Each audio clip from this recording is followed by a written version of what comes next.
धर्मराज युधिष्ठिर बोले, भगवान मैंने फाल्गुन माह की शुक्ल पक्ष एकादशी का महत्व सुना।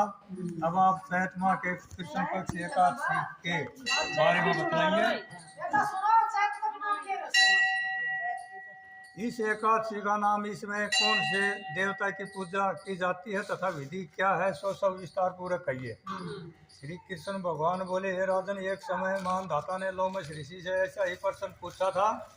तब लोमस ऋषि ने उत्तर दिया कि हे राजन, चैत माह के कृष्ण पक्ष एकादशी का नाम पापमोचनी है। इस एकादशी के व्रत के प्रभाव से मनुष्यों के अनेक पाप नष्ट हो जाते हैं। इसकी कथा इस प्रकार है। प्राचीन समय में एक चतुरथ वन में अप्सराएं वास करती थी। वहाँ हर समय वसंत रहता था। उस वन में एक मेधावी नामक मुनि तपस्या करते थे। वे सब शिव भगत थे। एक दिन मंजू घोषा नामक एक अप्सरा उनको मोहित करने के लिए सितारा बजाकर मधुर मधुर गाने गाने लगी। उस समय शिव के शत्रु अनग कामदेव भी शिव भगत मेधावी मुनि को जीतने के लिए तैयार हुए। कामदेव ने उस सुंदर अप्सरा के भुरे को धनुष बनाया, कटाक्ष को उसकी प्रतिज्ञा डोरी बनाई, उसके नेत्रों को उसने संकेत बनाया और कुंचों को पुरी बनाया। उस मंजू घोषा अप्सरा को सेनापति बनाया। इस तरह कामदेव ने अपने शत्रु भगत को जीतने को तैयार हुआ। इस समय मेधावी मुनि भी युवा तथा हष्टपुष्ट थे। उन्होंने यज्ञोपवीत तथा दंड धारण कर रखा था। उन मुनि को देखकर मंजू घोषा ने धीरे धीरे मधुरवाणी से वीणा पर गाना शुरू किया।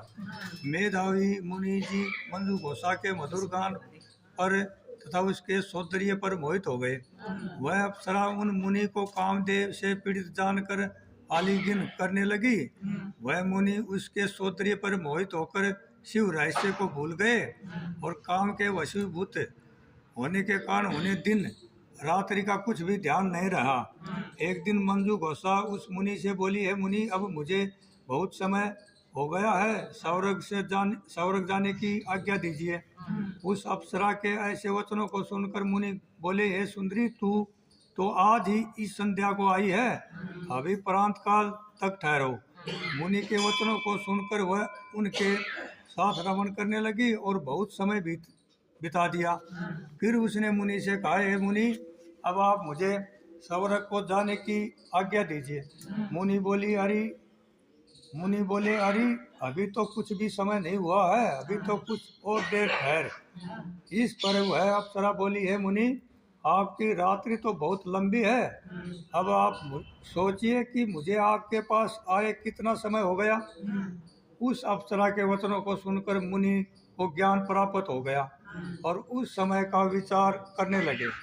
जब रमण करने का समय का प्रमाण 57 साल 7 माह और 3 दिन का ज्ञात हुआ तो उस अप्सरा को काल का रूप समझने लगे। वह महान क्रोधित हुए और तपनाश करने वाली अप्सरा की तरफ देखने लगे। उनके अंदर कांपने लगे और इंद्रियां व्याकुल होने लगी। वह मुनि उस अप्सरा से बोले, अरे दुष्ट, मेरे तप को नष्ट करने वाली तू अब मेरे श्राप से पिशाचनी हो जा। तू महान पापनी और दुराचारणी है, तुझे धिक्कार है। उस मुनि के श्राप से वह पिशाचनी हो गई। तब वह बोली, है मुनि, अब मुझ पर करो त्याग कर प्रसन्न हो जाओ और इस श्राप का निवारण कीजिए। तब मुनि को कुछ शांति मिली और पिशाचनी से बोले, अरे दुष्ट, मैं श्राप से छूटने का उपाय बतलाता हूँ। चैत माह के कृष्ण पक्ष जो एकादशी है उसका नाम पापमोचनी है। उस एकादशी का व्रत करने से तेरी पिशाचनी देह छूट जाएगी। इस प्रकार मुनि ने उसको समस्त विधि आदि बतला दी और अपने पिता चौन ऋषि के पास गए। चौन ऋषि अपने पुत्र को देखकर बोले, रे पुत्र, तूने ये क्या किया, तेरे समस्त तप नष्ट हो गए। मेधावी बोले, हे पिताजी, मैंने बहुत बड़ा पाप किया है, आप उसके छूटने का कोई उपाय बतलाइए। चौन ऋषि बोले, ये तात तुम चैत माह के कृष्ण पक्ष पापमोचनी नाम की एकादशी का विधि पूर्वक तथा भक्ति पूर्वक व्रत करो। वचनों को सुनकर मेधावी ऋषि ने पाप मोचनी एकादशी का विधि पूर्वक उपवास किया। उसके प्रभाव से इनके समस्त पाप नष्ट हो गए।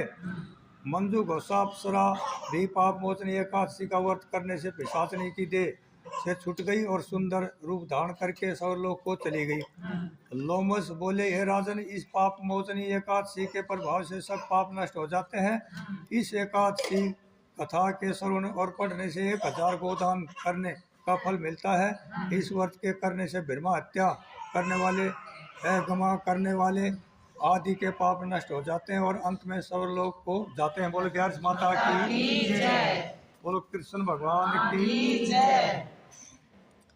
उत्पन्ना मोक्षदा मोक्ष प्रदान करने वाली, सफला देने वाली, उत्तरदा उत्तर को देने वाली, षष्टिला जया विद्या, अमल पाप मोचनी पापों को नष्ट करने वाली, कामदा वरुथनी मोहनी, अपरा निर्जला योगिनी देवसनी, कामिदा उत्तरदा आजा परिवर्तनी, इंद्रा कासाकुसा, रमा देवध्यान, परमा परमदिनी। बोलो ग्यारस माता की जय। बोलो शंकर भोला की जय।